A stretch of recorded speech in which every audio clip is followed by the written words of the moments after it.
Welcome to The Explainer. Today we're diving into something huge, a really radical idea from the work of Andrew Turtle. We're talking about the possibility that our entire civilization is about to get a massive upgrade, a whole new operating system that shifts us from a world built on scarcity to one designed for abundance. You know, for as long as humans have been around, our story has been about one thing: survival, the daily grind, the struggle. But what if that entire premise, the very foundation of our society, is about to become obsolete? And this isn't just some philosophical thought experiment. It's a real question, driven by technology, and it might just be the key to understanding what's next for all of us. So, to really get where we're going, we first have to understand the operating system we've all been running on for centuries. You can think of our hunter-gatherer phase as day one, but the source material calls the world we know, the age of agriculture and industry, day two civilization. And its source code? It's all written in the language of scarcity.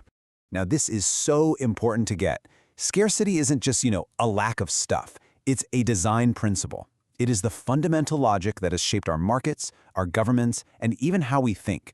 It's the thing that taught us to compete, to be afraid, and to believe that for me to win, you have to lose. And you can really see how this plays out psychologically on this slide. On one side, you've got that scarcity mindset, right? It's all about competition, hoarding what you have, and just thinking about right now. But an abundance mindset, which is what becomes possible when you're not constantly worried about survival, well, that just unlocks a whole different world. It opens the door to cooperation, to sharing, and to actually making long-term plans for everyone. Okay, but here's the big disruptive idea. That old system, it's starting to crash. And not because of some political ideology or utopian dream. It's crashing because our technology is literally outgrowing the logic of scarcity. We are now entering what the source material calls day three. And this collapse is happening for 5 big reasons. First, the cost of making the things we need is just plummeting. Second, automation is starting to break the old link between human labor and production. Third, digital things can be copied forever for free. Fourth, we're finding that regenerative systems are actually way more efficient than just taking and using stuff up. And maybe the biggest one of all, the psychology starts to break. I mean, when you can generate your own power for almost free, that old fear-based impulse to hoard resources, it just doesn't make sense anymore. And look, this isn't some science fiction future. The source points to at least 10 signs that this is happening right now.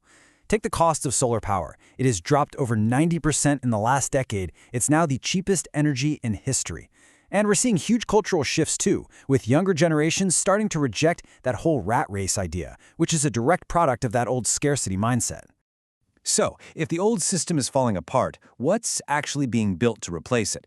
Let's take a look at the new infrastructures that are making all this abundance possible. And this just lays it out so clearly. In every single one of our essential sectors, you see the exact same pattern.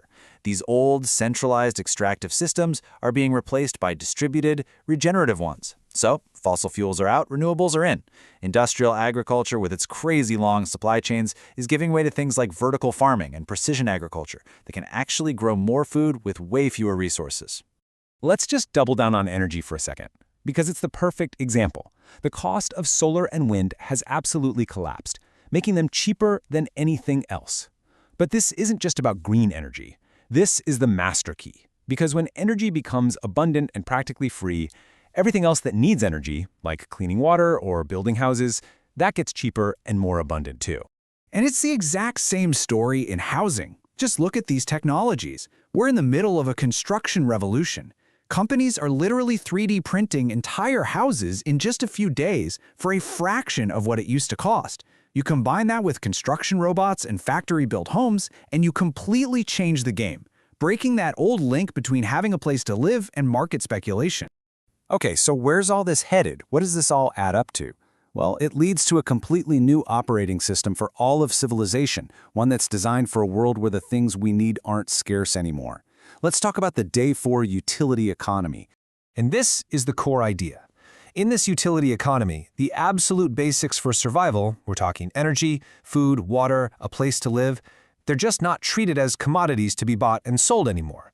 They become foundational utilities, guaranteed to every single person, not as charity, but by design. And that just changes everything. When survival is a given, the whole purpose of human life can shift. The question we ask each other is no longer, so what do you do for a living? But instead, how do you want to contribute? We're finally free to focus on creativity, on our communities, on exploration, on taking care of each other. This profoundly rewires our social fabric. The logic of competition and rigid hierarchy starts to melt away, replaced by cooperation and flexible networks. You know, in a world of scarcity, we're trained to see everybody else as a competitor. In a world of abundance, we can finally start to see each other as partners in a massive, shared project. So, when you get right down to it, this isn't just an economic upgrade or some new tech. It's really an evolutionary leap. These new infrastructures of abundance create the conditions for humanity to finally start acting like a single, coordinated species, one that's capable of taking care of our planet together. So what's the final takeaway? The technology for all of this, it's either already here or it's coming really, really fast. The real challenge, the real bottleneck is us. It's the time it's going to take for our civilization to mature, to learn how to organize ourselves around what's possible instead of what we fear, and to finally build the world that our technology is already showing us we can have.